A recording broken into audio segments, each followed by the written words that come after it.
Hello and welcome to Visit Paul Daily. It's Tuesday the 27th of September and I really thank you for coming here and have a visit with me today.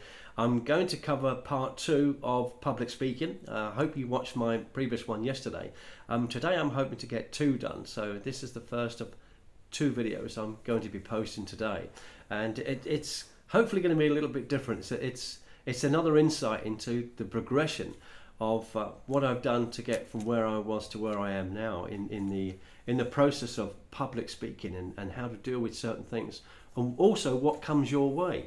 But we finished yesterday on my good friend Anne, my lovely friend Anne, who's had the Royal County College of Aromatherapy and Massage in Berkshire, and when she insisted on paying me £100 in probably the early 90s, I think it was, to come and speak to a group of ladies she was now expanding her party plan idea throughout the south of England. So and that, she wanted me to do a presentation to explain how I used to do party plans when I was in Larome Perfumes, and a lot of it was very similar. A lot of it was applicable.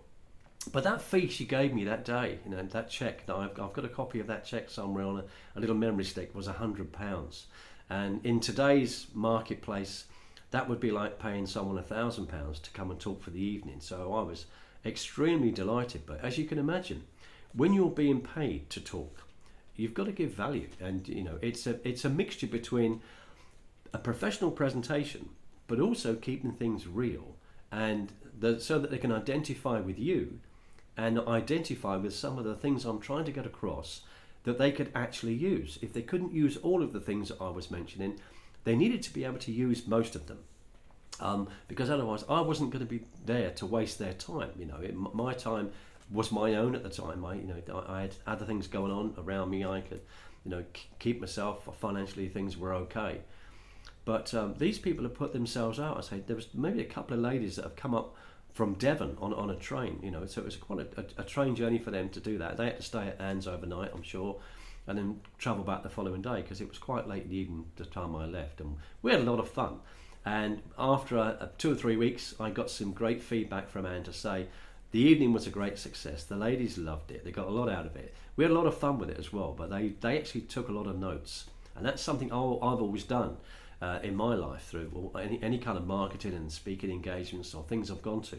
I've always taken 2 or 3 pens and some pads and to take notes, because a short pencil is better than a long memory, because we haven't got one, and we try and remember things. I must remember that's good, and you don't, and it just takes a minute to write it down. So if you can, always take some good notes. But Anne said to me it was a success, and she loved it. And she said, but obviously she's selling more now because of the party plan aspect of it. Previously, she was just selling to her clients, and some of her clients become agents, and the agents were just making the odd sale. But now they can do party plan, and they knew what to do and how to organise it and things like that. I mean, in today's market, that was many years ago.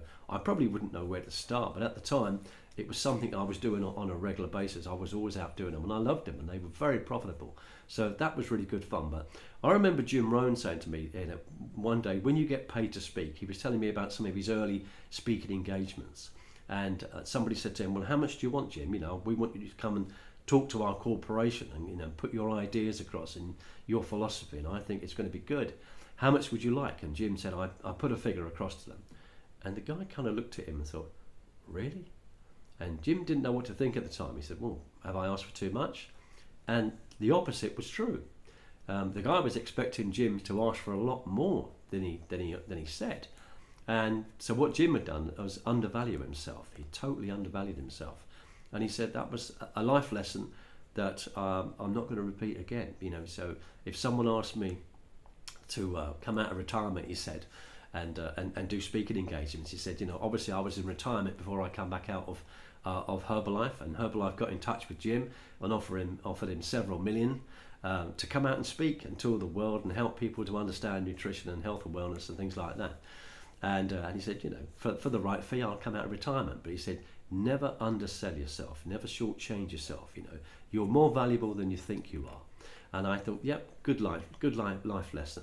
And shortly after the session I had with Anne and a aromatherapy team, I was put forward by a friend of mine to speak with the operations manager of a network marketing company that was based in Glasgow, but it was actually started in North America, and it had become quite large. It was a health and wellness company, and it was in the top 15 network marketing companies in the world, and they needed a new sales and marketing manager. So this wasn't just me doing what I normally do, being a distributor, going into a company, building a team, things like that. This was actually a corporate position.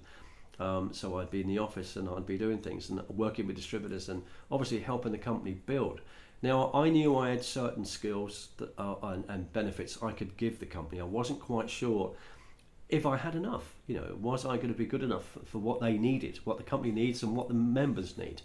I knew what I could do out in the field, and I love working with people. And I, for those of you that have known me in networking and know me in business now, I give people away. I build your business because if I build your business, it builds mine. I'm not selfish. I don't recruit everybody for myself, and I know there are a lot of people around the world that do that.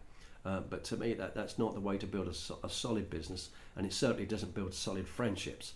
So I knew there was things I could offer the company, but I needed to see John and speak to him and to say, look, this is what I think I can offer. I'm going to be totally honest with you. It's not a role I've ever had before as a corporate role in network marketing, but maybe I could do something. And he agreed. So he said, but don't come to Scotland. I've got some business in London. We'll meet in a hotel in Hertfordshire, on the way. And I knew this hotel, and I was living in Peterborough at the time, so it was probably an hour and a half's drive for me, at the time. But although I was ticking over it, okay, the car I had at the time, I've just remembered this. It's not in my notes. I've just remembered this. The car I had at the time wasn't that good, So I didn't really want to have it on show. So I hid it around the back of the hotel in the car park, and I walked round to the front, and we met, got the pleasantries out the way, and I got on very well with John. Got on really well with him, and he seemed very straight talker, and I just said to him, I've got to be honest with you. What is it you're looking for me to do for the company, and what is it you're looking from me? And so we covered various things and said, this is what's happening at the moment. Our sales have gone down a bit. The current sales and marketing manager is costing us far too much money. His salary is quite high that he's demanding. He's spending a lot of money in hotels when he has like nights away to do hotel presentations, and he's in a lot of hotels when he could actually drive home. So he stays in the Hilton and stuff like that. It's costing the company a lot of money. I said, well, that doesn't seem necessary at all. Why is he doing that? He said, that's just, he wants the lifestyle. And he said, we've leased him a car. The car's costing us quite a bit of money. The fuel's costing us a lot of money.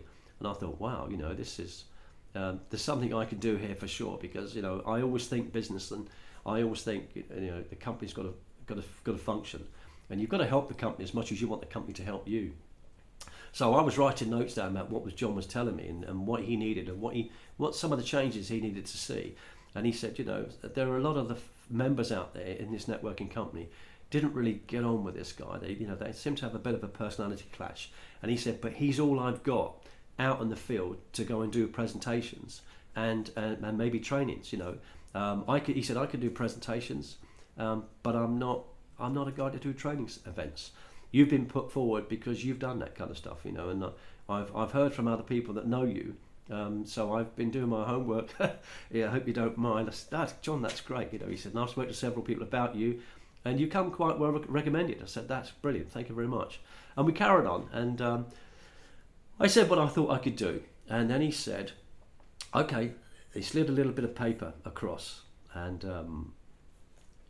with a pen, and said, I'd like to make you an offer. He said, so here's the pen and paper.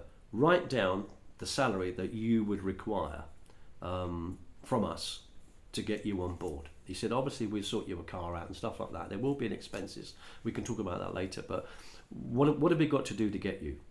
If you put that on the paper. I said, okay, wow. Now I had other things going on at the time, and I said to John, look, before I do this, I've just bought and put together a wedding car business. So I've got an old-fashioned classic car, and I'm going to do weddings again. and I'm in the process of that, and I've paid for my Yellow Pages advertising, because at the time it wasn't all on the internet, it was Yellow Pages.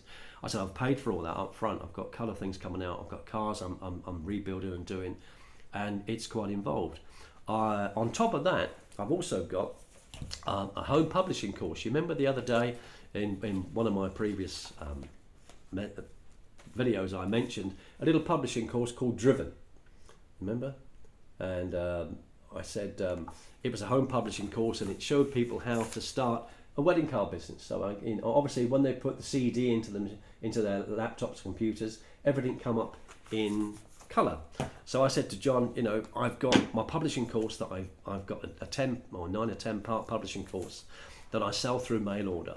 And once I've got those customers on board, they have the resale and reproduction rights where they can reproduce that course, and I show them how to do that, and they can get their own customers for $39.95 a month.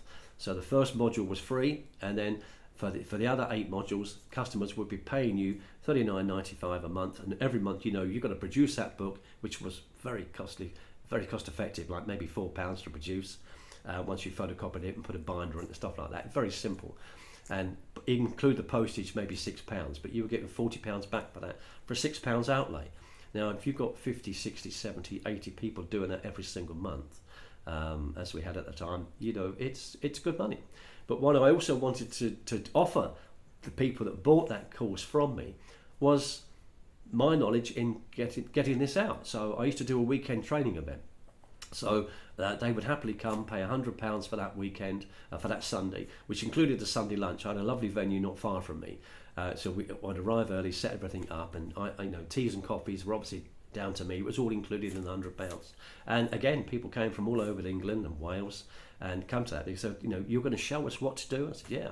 And they got to meet me, and we all got on, and I said, well, I just want for you what it's doing for me. It's making me a good bit of money every month. I don't have to work, and this could be a good part-time venture for you in doing that. So I said to John, I've got the wedding card business, I've got this, I've got the training on the weekend, so I'm kind of busy, but I can do what you want to do, and I think I can do all you need, but I can only be part-time. I can only be during the week. I can't be at weekends. The wedding card business is at the weekends on a Saturday, and my training events are on a Sunday. So I can do Monday to Friday. You've got all my time Monday to Friday, and I could be in Scotland. He said, well, you'd only need to come here twice a month. If you came twice a month, that would be great. You can sit in the office and do stuff. He said, but I really need you out there. You can work from home. And he said, but I need you out different areas doing opportunity meetings in the evening. So he said, I don't really care if you stay at home all day, but if you're in the evenings, if you can do opportunity meetings and cover what the business is about, answer any questions. It's good for the people to have someone from corporate there all the time, so they see the company. You are the company, and perhaps we can do some trainings with them. Even if it's evening trainers. I said, well, I don't work every Sunday, and I don't work every Saturday. So there are times where we can organise a weekend training for the company in different venues. He said, great. He said, that'll do. He said, I can work with that. I said, but it's part-time, it's not full-time. He said, okay. So and he said, I'm still happy to take you on board. I'd still like you to come on board. I'd like you to write a figure down. So I was thinking about what Jim Rohn said. Do not undersell yourself. Now we're going back to early 90s, probably. No, I didn't. Hang on a second. No, when was that? That was 1999, I think. Yeah, that was 1999. So I've actually leaped something, but it doesn't matter. I could talk about that later. So in 1999, I wrote down a figure of 40,000 a year. That's what I wanted, for my time. And I slid it back to John, and I'm watching John. And John was a big guy, he had a big white beard, and he actually looked a little bit like Santa Claus, and at Christmas he actually played Santa Claus for a lot of kids, and he was a really nice guy. He had a lovely way about him, and he looked at my figure, and he didn't look at me, and he just drew 2 lines across my figure. He crossed it out, and I thought, well, am I being a bit cheeky here? I should have put 30. Perhaps I'm not going to get this position after all. And now we've had a good conversation. I'd like to get this position. I think it'd be really good, and I'm excited about it now. And maybe have I shot myself in the foot? But I needn't have worried, because John cross that out, and he wrote a new figure in, and he just slid it back to me and smiled at me, and John wrote £50,000, and I'd asked for 40. Whew.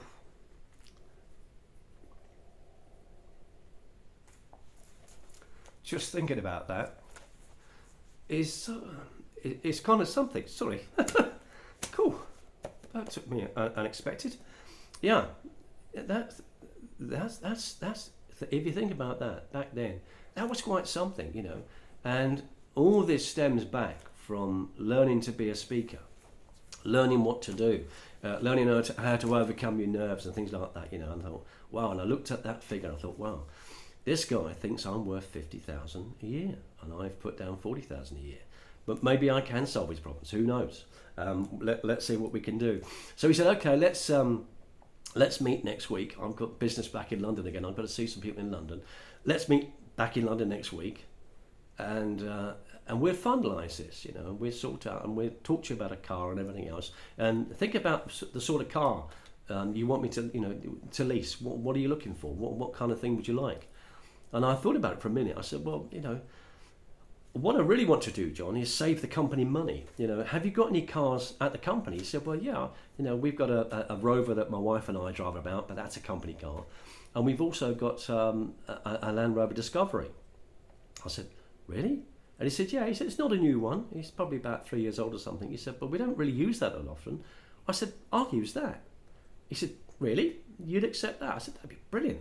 I said, where we live, it's just outside Peterborough, but it's in the country. I said, my daughters go mad if I bring a Land Rover Discovery home and it's mine to use.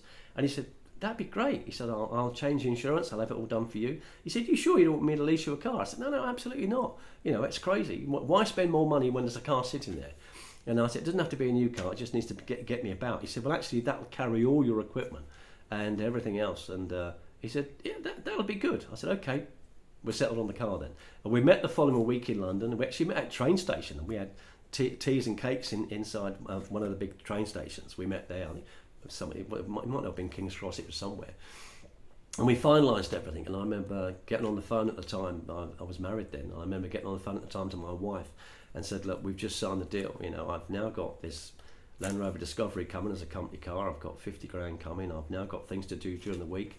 And life is like really looking up. And that old car that I hid right at the back of the hotel, I can sell that now. that could go.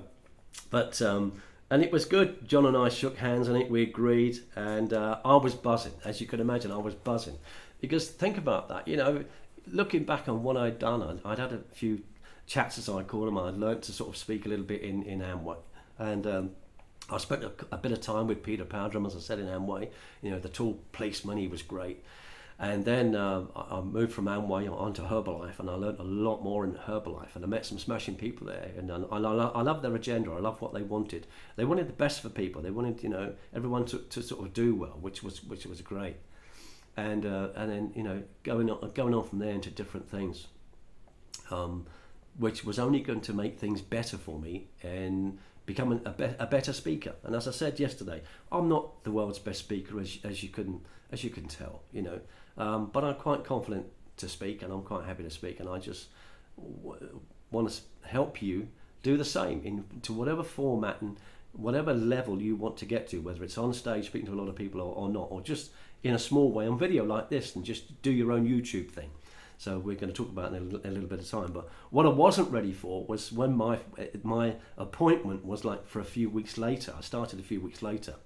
And when I went to Scotland for the very first time, I went to the offices. I got up on the train because I knew I was going to drive my Land Rover Discovery back.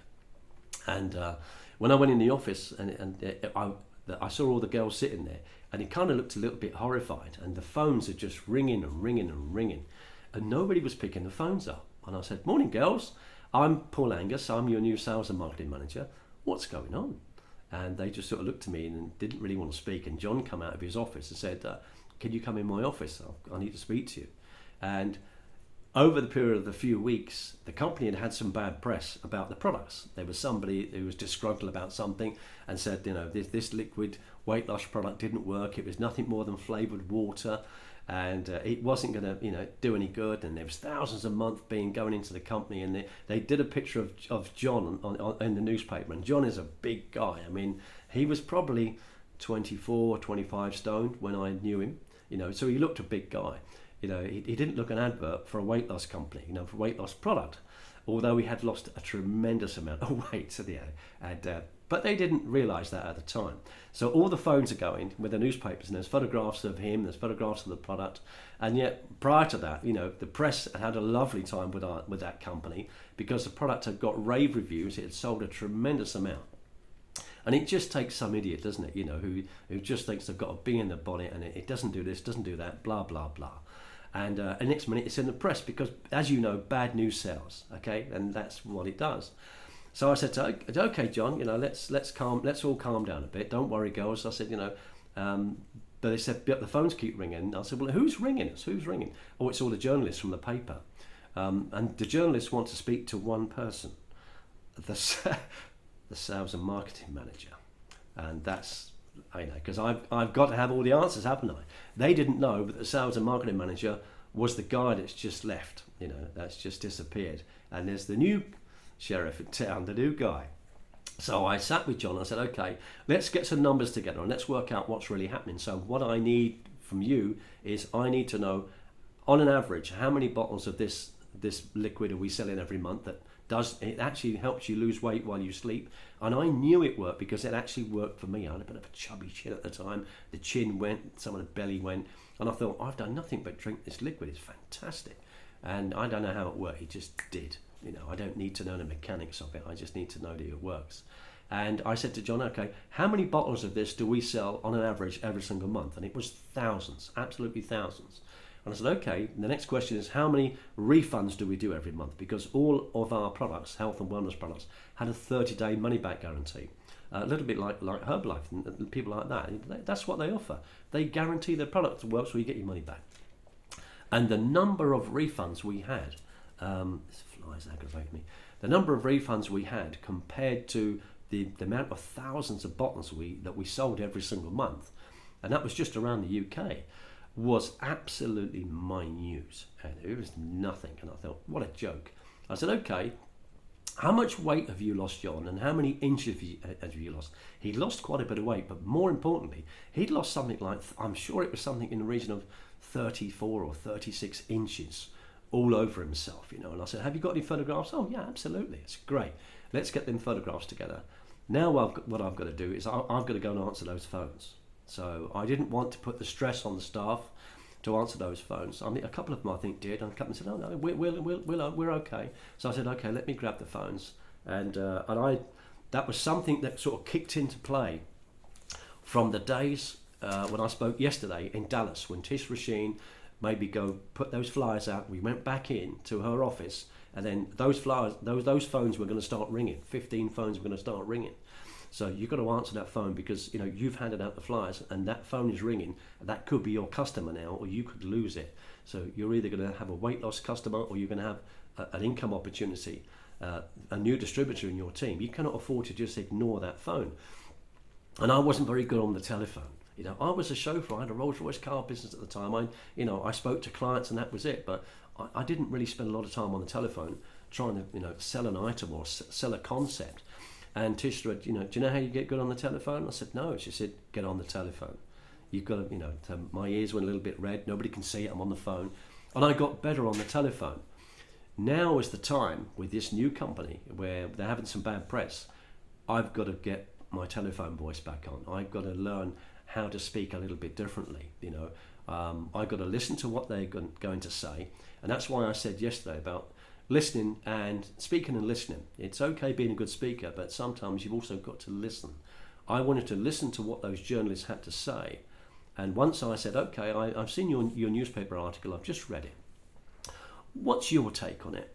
I know this is what you've written, but besides that, what do you really think's happening here? And he went, oh, I said, do you really think it's true? And he said, well, it could be, it must be. Other people are complaining. And I said, yeah, but how many people really? And he said, well, we've had a number of complaints. I said, okay, you're not going to tell me. It's not many, is it? I know it's not many. And do you know why I know it's not many? And I wasn't being rude with him. I didn't raise my voice. I said, because I've actually sat with my boss and done the numbers, and I know how many thousands of these bottles we sell a month, and I know how many refunds that come back in each month. And it's so minute, let me tell you. So I told him how many it were. And I said, I'll tell you what I'd like to do. I appreciate you've got to do your job, and I'm sure you're very good at it, and I'm sure you've been there a long time.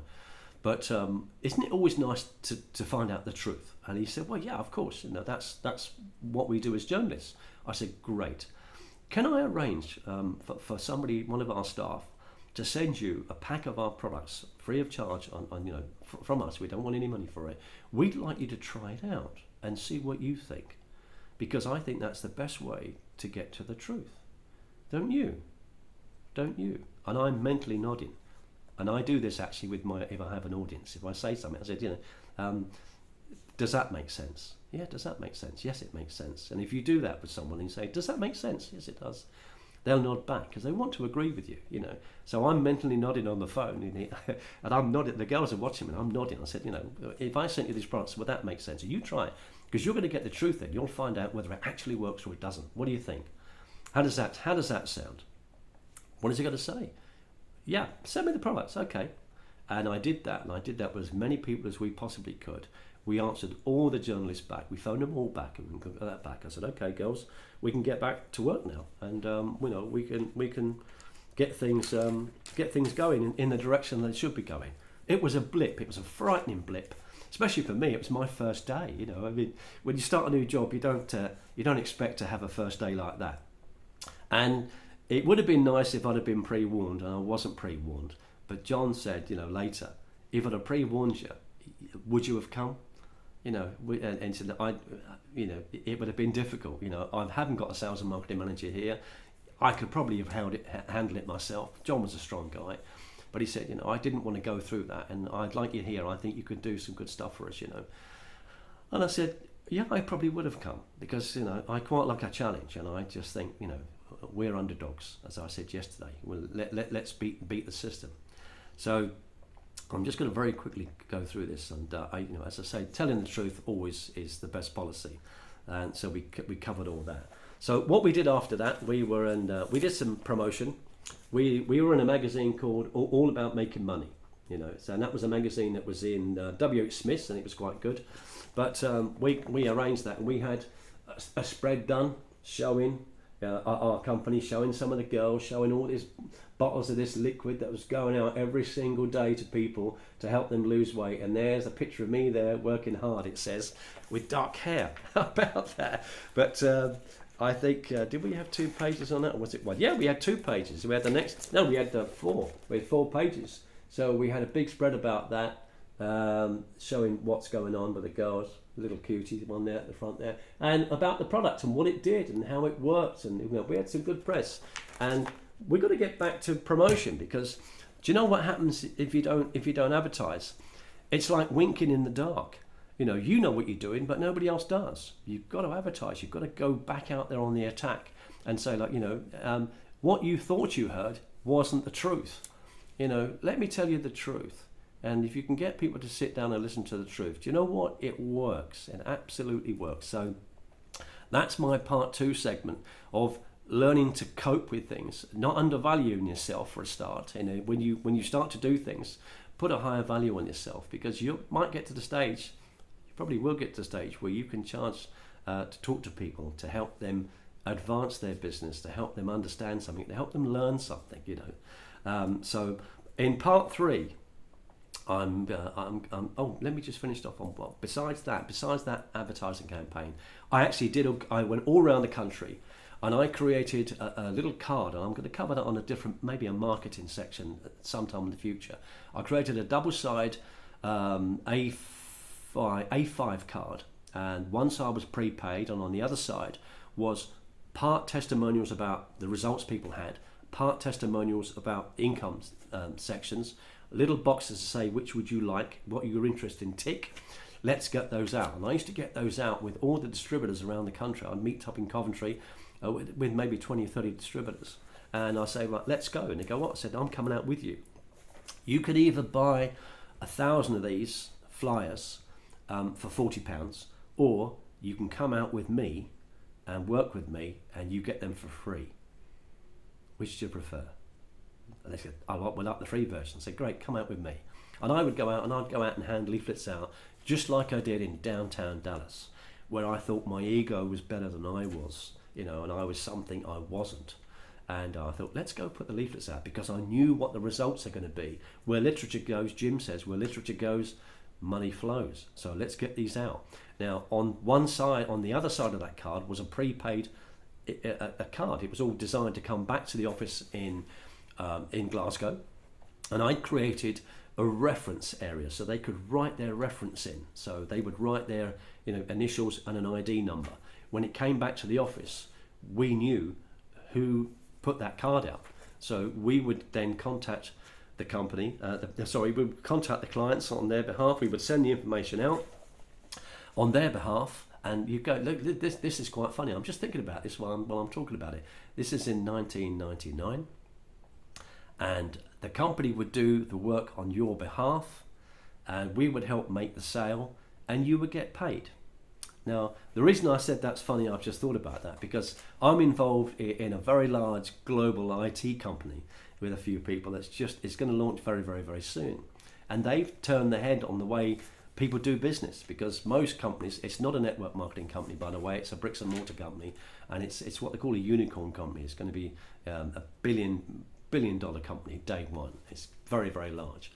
But they turn the tables. Instead of going out as a distributor, going to find customers, going to find people to build a team with, to share it with, going to find, build websites, promote websites. The company, my main primary business that I'm involved in, the company does it all for you. A little bit like John and I did back in 1999. Let's help people. Let's help the members make money. And they were thriving. They people that hadn't made money before were making money. But the main thing was, when I was doing presentations the following week in their area, I would go down and 7 o'clock we do a presentation. After the presentation, I would hold up all the cards that have come back into the office and say, by the way, guys, here's your cards. You've got 3 customers, you've got 2 distributors, you've got this. And the buzz was there because we were helping them to help us. Have you seen that Jerry Maguire video? My mate Andy Borvick loves that. Help me to help you. Show me the money. And we certainly did. We showed them the money and we helped them. They helped us to help them. And it really worked. That worked really well. So that's the end of part 2 for today. And part 3, I'll be covering how I handled my nerves in a large hotel in London with over 1,000 people there, when the famous American stunt rider Evel Knievel is sitting right in front of me on the front row. That was a little challenging. It ended up being extremely well received, and Evel, his name's Robert, by the way, we had some time together. We had about an hour and a half together later. He kind of liked me, which was great. He took a liking to me, and we went to the Dorchester afterwards, and we sat chatting for about, just like I do, I think you've got the message now. The best way to get on in life is just have a chat. Just be personable, be approachable. And we got chatting and we had a great time. And but I had to overcome the nerves, and it was difficult. And I'm thinking, how do I tackle this one? This is bigger. This is the biggest thing I've done before. But funny enough, that actually happened before the session I've just told you about today. I'd forgotten myself a little bit. I jumped the gun. But that's going to be a good session, how I covered that with that legend, Evel Knievel, on the front row. But what I'd like you to do next is, I want to thank you anyway first for coming to visit me today on Visit Paul Daily. And I want to remind you about years versus visits, okay? This is what my section is about. This is why I started this. And I started it a week ago today. It was last Tuesday, it was my very first one, when I explained we haven't got lots of years. We don't know how many years we've got to come. We can't. How can we plan? We can plan so much, but we don't really know. What happens from year to year. But what we can do is we can have another visit, because another visit is a lot shorter, a lot quicker. So thank you for coming to visit me today. I absolutely really appreciate it. And when I woke up this morning, I did the same last night. I had a good sleep, good 7 hours, and I woke up at 8 o'clock. And when I finished my breakfast and everything, like I said the other day, and I did switch my phone on, I had a lovely message from a guy in Australia called Matt Stewart. Hi, Matt. And hopefully I might see you later this week on the Australian webinar. But it was a recorded message. And this Matt sounds really, really nice. He sounds a really nice guy. He's same age as me, 63. And he said he's actually been following me for a little while on YouTube with our primary business, because he's in the same business as well. And but he's now following my years versus visits and wanted to follow things. And he'd sent me a recorded message. And it was a few minutes long. And he was explaining this. He said, this is my first ever recorded message. I've pressed the button and I'm doing this, and I don't know whether I'm coming across very well, and I hope you understand what I'm trying to say. And I love the Aussie accent. I actually don't like my own voice. I think it's monotone and boring, and I try and high and lower it like you do. But I thought, wow, I answered him back, and all the time I'm listening to Matt talking to me, I'm just grinning. I'm absolutely grinning, because I thought, wow, I've only been doing this a week, and you know what? I've not had millions of hits. And it doesn't matter that I've not had hundreds of thousands of hits so far. The hits I've had and the people viewing are actually doing what I'm suggesting. They are trying this thing out. They're doing it, which is great. So Matt was doing it, and Matt said, I'm now going to do this recording. How simple is this? Rather than keep typing, I'm going to follow your videos. I'm looking forward to the next one, And I think, it's the start of another new friendship. A friend is just someone you haven't yet met. So I messaged back to him by record that sometime next year I'm going to spend about 6 weeks out in Australia, because I want to meet some of the people out there. They've got a lovely group out there with our primary business, and some of them are actually in my business as well. And we've got a short window of time with this company where I'm actually a founder within the company. So if you can imagine, just for a second, going back in time to when Apple started or Amazon started, and they said, like, for under $100, you could be a founder with our company. We're going to be doing this. We're going to be, producing tablets and telephones like the world will want in demand. Well, of course you are. And what are you going to be doing? Well, I'm going to be selling books, second-hand books through the internet. Really? Is that really going to take off? Well, I think it is. Look at those two giants today. Imagine if you could have been a founder in those companies. And they said, well, what does it mean to be a founder? What it means is every time we sell a product, you get paid. How good does that sound to you? Sounds great to me. And that's what I'm involved in my primary business, which I love. And I know the CEO, and he knows me, and he's a really nice chap. And he's got a very, very intelligent brain. And it's taken him 4 years to put this together, but he's done it. He's absolutely done it. And it's going to be quite spectacular. And in the future, I'm going to be using our own product to do these video sections. Because this is something I'm going to keep doing. I quite enjoy it. I'm thoroughly getting back into what I used to do. The old Paul Angus is coming back, and other people have mentioned that to me. Said, "Oh, you're like you used to be," and I've remembered certain things about the past. Now, I had a video call with my friend Andy Borthwick today, and he said, "I remember you telling the story about Dallas." He said, "I was waiting for you to tell it correctly."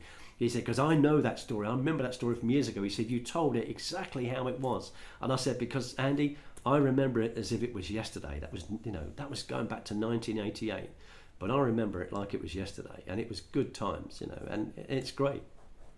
But I also remember Jim saying once upon a time, "Be careful what you say at your meetings and in public, because the person you might be talking about might be sitting in your audience. So do make sure you tell the truth." Absolutely.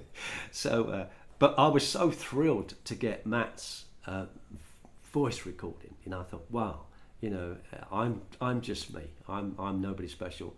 And this guy's listened to that, thought it was a good idea, and he's going to share the good idea. And that's all we can do in life. I have a little business card, and it's something that Jim put together years and years ago.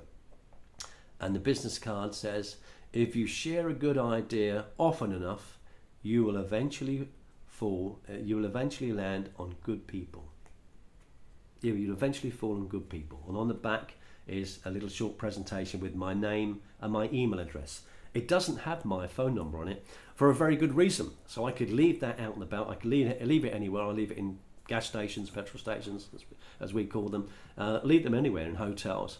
So somebody can get in touch with me by email, and I can deal with that in my time. I don't really want to start receiving telephone calls at 2 a.m. from people because they've been out drinking and I'm getting ready to go to work. So we're doing that. But to end today, I'd like you to rethink about my years versus visits. And when you come off this video call, have a think about who you'd like to have a quick video call with today. Is there someone you can make their day? Just get on to Messenger or Facebook or go onto WhatsApp and just have a little call, and say, well, I've been thinking about you today. Just thought I'd give you a quick video call. How are you doing? You look great.